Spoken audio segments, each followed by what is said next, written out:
কারণ দর্শানোর নোটিশ পাওয়ার 24 ঘন্টা পার না হতেই বাফুফে ভবনে হাজির লুডভিগ ডি ক্রুইফ। বাফুফে সভাপতির সাথে প্রায় 1 ঘন্টা বৈঠক শেষে কোনো মন্তব্য করতে রাজি হননি এই ডাচ কোচ। সমঝোতায় পৌঁছেছে দুই পক্ষ, বলছে বাফুফে।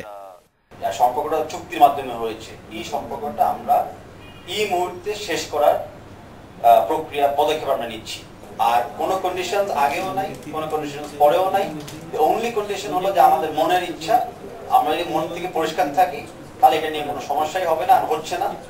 কোর্ট জটিলতায় না গিয়ে ক্রুইফের বিদায় জানাতে চায় ফেডারেশন। যে আমরা জোর করে কোয়েশন করে অন্য কিছু করে অনেক কনভিন্স করাইছি বা সাইন করাইছি।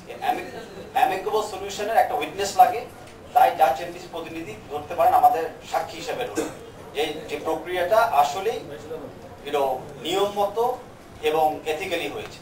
আমরা এই চুক্তিটাই ফলো করে যাচ্ছি যেন উভয় পক্ষে আইনি কোনো অবকাঠামো একজনের জন্য আরেকজন সৃষ্টি না করতে পারে, আর সৃষ্টি করতে আমরা চাইও না। গত শনিবার লুডভিগ ডি ক্রুইফ ও তার সহকারী রেনে কোস্টারকে বরখাস্তের সিদ্ধান্ত নেয় federation. Shamim Ahmed, independent news, Dhaka.